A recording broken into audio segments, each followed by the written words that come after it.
भगवान ऐसे बेटे बहू दें कि माता पिता के मन में विचार आया और बेटे बहू प्रसन्न चित्त में आकर कह देते हैं। नहीं तो आज की बहुआ कहती क्या करना करके, इतना व्यापार छोड़कर जाएंगे, काम छोड़कर जाएंगे, दिल्ली में इतना फैलारा छोड़कर जाएंगे, बच्चे छोटे छोटे हैं, पढ़ाई का टाइम चल रहा है, रहने दो। बेटे कहेंगे कि हमको ये टाइम नहीं मिलता, रहने दो। पर धन्यवाद सुराना जी आपके बच्चों को जो दिल से कहते हैं हर पल हर घड़ी। जब गए तो बच्चे कहते हैं केवल एक कथा नहीं गुरुजी, आप तो बाबा से विनती करना कि हर साल कथा करवाते रहें। बस यही शुरू करता है, यही शुरू करता है। कमाया कमाया छोड़ गए, अंत में बच्चों के पास चला गया। तुमने अपनी जिंदगी के लिए करा क्या? घर बनाया बच्चों के लिए, जायदाद एकत्रित करी बच्चों के लिए, धन बड़ा बड़ा कर इकट्ठा करा बच्चों के लिए। तुम तो सही से 2 रोटी भी नहीं खा सके। चिंता कर कर टेंशन कर कर कर शुगर हो गई, चिंता कर कर टेंशन कर कर कर बीपी हो गया। ना घी की रोटी खा सकते, ना कोई अच्छी पनीर की सब्जी खा सकते, और ना मीठा गुलाब जामुन पेड़ा लड्डू खा सकते क्योंकि शुगर हो गई। और कमाते कमाते जिंदगी निकल गई। अपने लिए करा क्या तुमने? भजन भी अगर सही से कर लेते तो वो परमात्मा भी कहता कि हाँ कुछ मेरे लिए करा।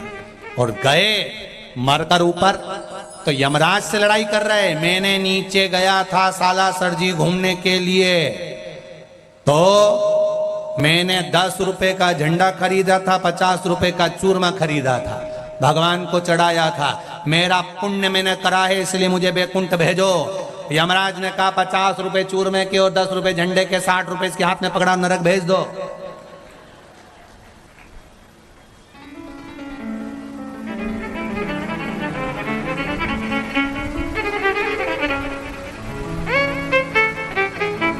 दान इतना सा करा और बखान माँ बैकुंठ के दरवाजे पर भी जाकर झगड़ा कर रहा है, मुझे अंदर जाने दो, मुझे बैकुंठ जाने दो। तो बैकुंठ अधिपति ने भी पूछ लिया, यमलोक में यमराज ने पूछ लिया, तूने पुण्य क्या करा वो तो बता। मेरे पास इतनी जमीन थी वो तो बच्चों को दिया आया, तो वो भी तो दान कहलाएगी। कोई दान मान नहीं, जोड़ जोड़ के सारे परिवार को दे दिया, कौन सा दान पुण्य कर दिया?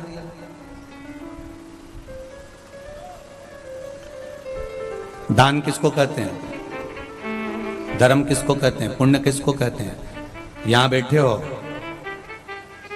और लोग बिस्लेरी की बाटल गाड़ियों में भर भर कर लाए हैं और दरवाजे पर खड़े होकर बांट रहे हैं, लो सब पानी तो पियो सब। श्राद्ध पक्ष चल रहा है, आए हो, खिचड़ी प्रसाद बट रहा है, पूड़ी प्रसाद बट रहा है, लड्डू बट रहा है, सेव बट रहा है, भुजिया बट रहा है। ये कौन बांट रहा है? ये जो बांट रहे हैं ये कम नहीं होने वाला, ये आपने अपने लिए बांटा। ये आप आज संसारिक इन जीवों को भले खिला दोगे पर मिलना आपके खाते में, कोई दूसरे के खाते में नहीं गया।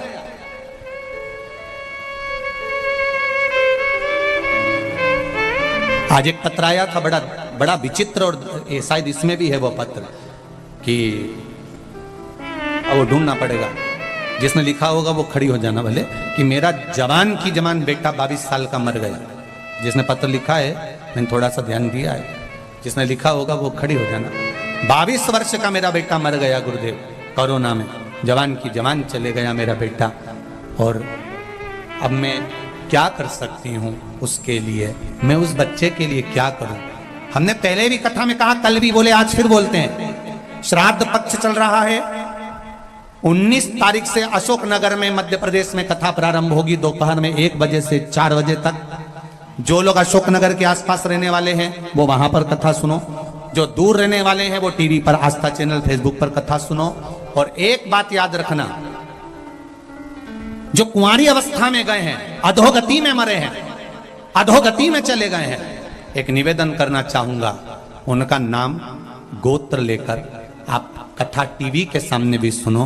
फोटो हो तो रख लो, नहीं हो तो जरा सा 2 दाने 4 दाने चावल के, अगर वो भी नहीं हो तो एक बेलपत्र रखो और दिल से 7 दिन की पूरी शिव महापुराण की कथा, तर्पण शिव महापुराण सुनो। वो बेलपत्री एक ही लो, भले वो 7 दिन एक कॉपी में रख लो, किताब के अंदर रख लो, वो किताब अपने पास रख लो। 7 दिन में वो सूख भी जाएगी, सीधी की सीधी भी रहेगी। 7वें दिन उसको किसी शिवालय में, शंकर के द्वार या शंकर के मंदिर में कहीं पर ले जाकर उसका नाम लेकर चढ़ा दो कि बाबा मैंने तेरे लिए इस कथा को सुना, जो कोरोना महामारी में तड़प कर चला गया, या अधोगति में मर गया, एक्सीडेंट में मर गया, गर्भ में चले गया। ये तर्पण शिव महापुराण की कथा श्राद्ध पक्ष के चालू होगी 19 तारीख से 25 तारीख तक विराम होगी। अमावस्या के दिन उसका विराम है। आप कथा का स्मरण करिए, जिस दिन अमावस्या होगी आपको ब्राह्मण भोजन भंडारा करने की जरूरत नहीं।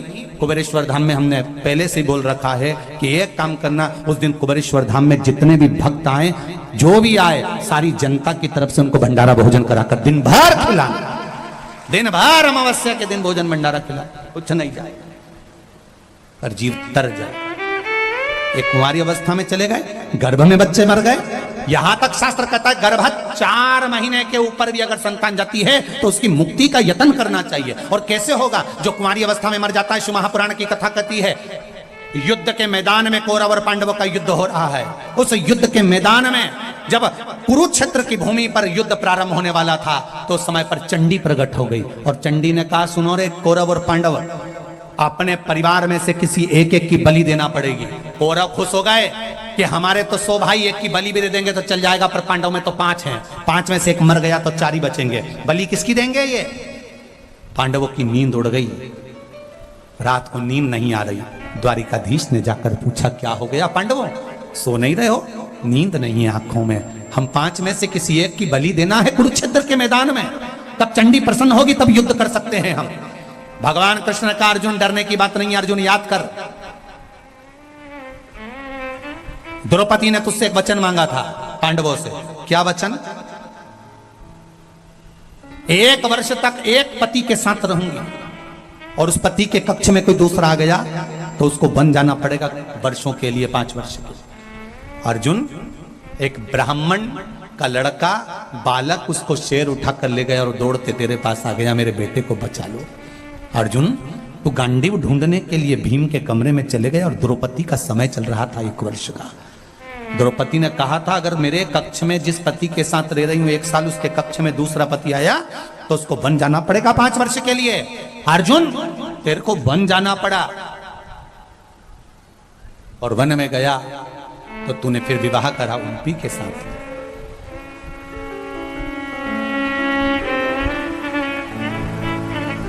अर्जुन,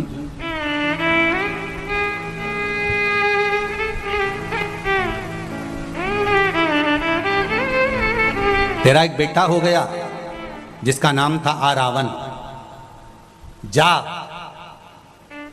उस आरावन को लेकर आ, जो वन में तेरे 5 वर्ष रहने पर तूने जो विवाह करा थोलिपी के साथ में, वहां पर जो बेटा हुआ उसको लेकर आ।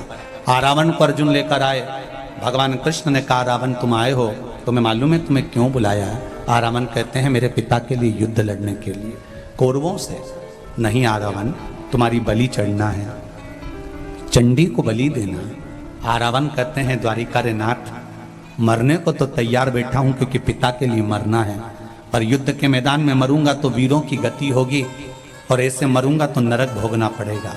मैं कुंवारा हूं, मेरी शादी नहीं हुई है, और अगर मैं कुंवारा मर गया तो मुझे सारे नरकों को भोगना पड़ेगा और प्रेत की योनि में पड़ा रहना पड़ेगा, भटकना पड़ेगा, मेरी मुक्ति नहीं होगी। शादीशुदा व्यक्ति मरता है तो उसका तर्पण होता है, तिलांजलि होती है, पिंड होता है, गया होती है, ब्रह्म कपाली होती है, उसको सब कुछ मिलता है। ब्राह्मण भोजन करेगा तो उसको भाग मिलेगा, यज्ञ करा तो उसका भाग पितरों को मिलेगा, पर मैं आहूतों की गिनती में आ जाऊंगा, क्योंकि कुंवारा मरा तो मैं आहूतों की गिनती में आ जाऊंगा, मेरी मुक्ति नहीं होगी। ना तो मेरा तर्पण होता है, ना मेरी तिलांजलि होती है, ना मेरा ब्राह्मण भोज होता है, ना मेरा पिंड होता है। कोई पिंड भी कर देता है तो मुझे नहीं मिलता है, मेरे लिए कुछ करिए। द्वारका नाथ ने कहा, तो क्या चाहिए तुमको? पहले मेरी शादी कर दो, फिर मेरी बलि चढ़ा दो, मैं मरने को तैयार बैठा हूं। ठीक है। द्वारकाधीश ने अर्जुन से कहा, कल इसकी बलि चढ़ना है, आज की तारीख में लड़की ढूंढो और उसकी शादी करो। कोई नहीं मिला। भगवान कृष्ण को याद आया, भगवान ब्रह्मा जी को जब अर्धनारीश्वर स्वरूप का दर्शन भगवान शंकर ने कराया था, और ब्रह्मा जी ने सृष्टि की रचना करी थी, आधा पुरुष आधा स्त्री भगवान ब्रह्मा जी ने बनाना था, तो भगवान ने दोनों को जोड़कर बना दिया था, तो किन्नरों की सृष्टि बन गई थी। जब किन्नरों की सृष्टि बन गई थी तब भगवान विष्णु को हंसी आ गई थी, तो शंकर भगवान ने कहा था, नारायण तुम किन्नरों को देखकर हंसे हो, इसलिए पृथ्वी पर जाकर तुम्हें किन्नर बनना पड़ेगा। तुम हंसे हो इन किन्नरों को देखकर, इसलिए मृत्यु लोक में जाकर तुम्हें हंसना, तुम्हें किन्नर बनना पड़ेगा। भगवान कृष्ण को याद आया कोई लड़की नहीं मिल रही, तो मुझे शंकर भगवान का वचन था, तो भगवान कृष्ण ने आधी रात को किन्नर का स्वरूप धारण कर लिया और किन्नर बनकर आरावन के साथ में भगवान ने विवाह कर लिया। आज भी किन्नरों की शादी आरावन के साथ होती है, इसलिए किन्नर मांग भरते हैं, मंगलसूत्र पहनते हैं, पाँव में बिच्छूड़ी पहनते हैं, किन्नर हाथ में चूड़ा पहनते हैं, क्योंकि आज भी इनका विवाह, इसलिए शुभ कार्य में किन्नरों को बुलाया जाता है। झोली भरते हैं, गोदी भरते हैं। किन्नर प्रथम सृष्टि किन्नरों की बनी थी, प्रथम सृष्टि। आया भगवान कृष्ण आरावन के साथ में किन्नर बन विवाह किया। दूसरे दिन आरावन के प्राण छूटे, भगवान विलप कर रोए। तो यहां शास्त्र कह रहा है कि कुंवारी अवस्था में मरेगा, पिंड तक नहीं, तर्पण तक नहीं, तिलांजलि तक नहीं। तो उनके लिए स्वयं श्रीमद् भागवत में लिखा है कि भागवत पितरों को तारती है।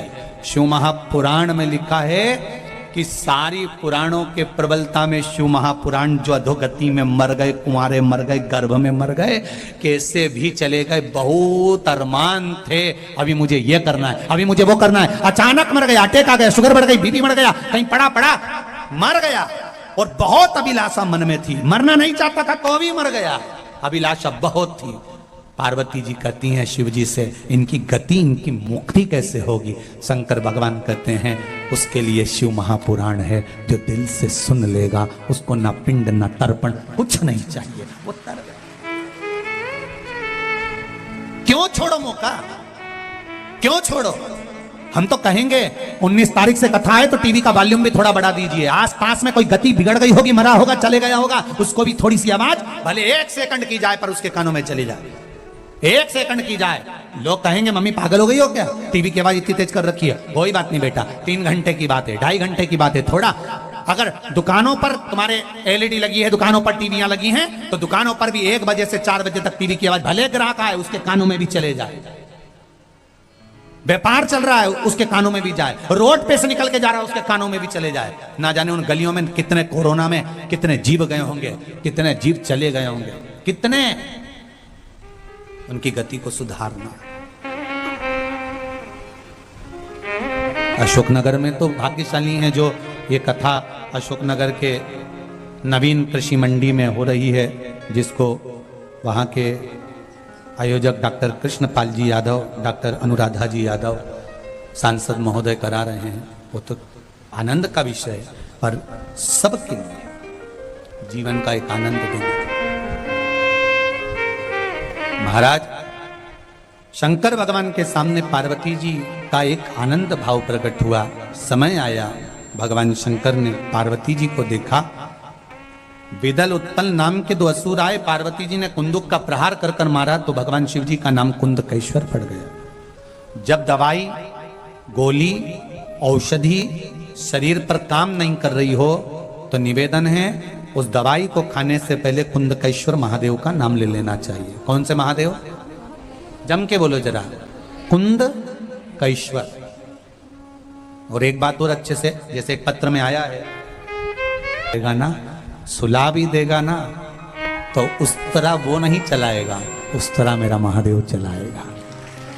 आप विश्वास तो रखो उस पर। सियोर वाले महाराज पर विश्वास मत करना बिल्कुल रत्ती भर भी, क्योंकि ये तो मनुष्य का शरीर है, मानव की देह है, इसका क्या ठिकाना, आज है कल नहीं। इस शरीर पर विश्वास मत करना, बस विश्वास करना तो मेरे देव अधिदेव महादेव पर, मेरे सालासर बालाजी सरकार पर, मेरे दातार पर विश्वास करना। किसी ढोंगी और प्रपंची के चक्कर में मत फंसना, किसी ढोंग और प्रपंच में मत फंसना। कोई कहे कि मेरे पास आ जाओ, नहीं, शिव के पास जाना। हम कभी नहीं कहते कि हमारे पास आओ, बोला आज तक? हमेशा एक ही बात कहते हैं, जब तुम्हारा काम हो जाए तो तुम कुबेरेश्वर धाम जाकर धूप जरूर लगा लेना, कंकर शंकर की भूमि को प्रणाम कर लेना, जब हो जाए तब आओ। हाँ, एक वो रुद्राक्ष का जरूर है कि रुद्राक्ष चाहिए गुरुजी हमारी लीवर के लिए, किडनी के लिए, कैंसर के लिए, इसके लिए, उसके लिए। हम मना नहीं, पर थोड़ी व्यवस्थाएं करने में थोड़ा समय लग रहा है। रुद्राक्ष बांटने में मना नहीं है, प्रयास कर रहे हैं हम भी कि जितनी जल्दी हो सके, हो सकता है शरद पूर्णिमा से चालू कर दें, हो सकता है जितना जल्दी हो सके आपको हम सूचना कथा में दे देंगे, परंतु समय के अनुसार दे देंगे कि आप लोग पहुंचेंगे, रुद्राक्ष मिल जाएगा। पर कोई कहे भगवान साफ और व्यवस्था भी बाबा जी ही करे। जितनी होटल जितनी धर्मशाला तुम सब अगर कथा सुनने आओ तो तुम्हारे को कोई पूड़ी बांटे, कोई सब्जी बांटे, कोई खिचड़ी बांटे, कोई भूखा नहीं रहे। और साला सर धाम में एक बार फिर बाबा को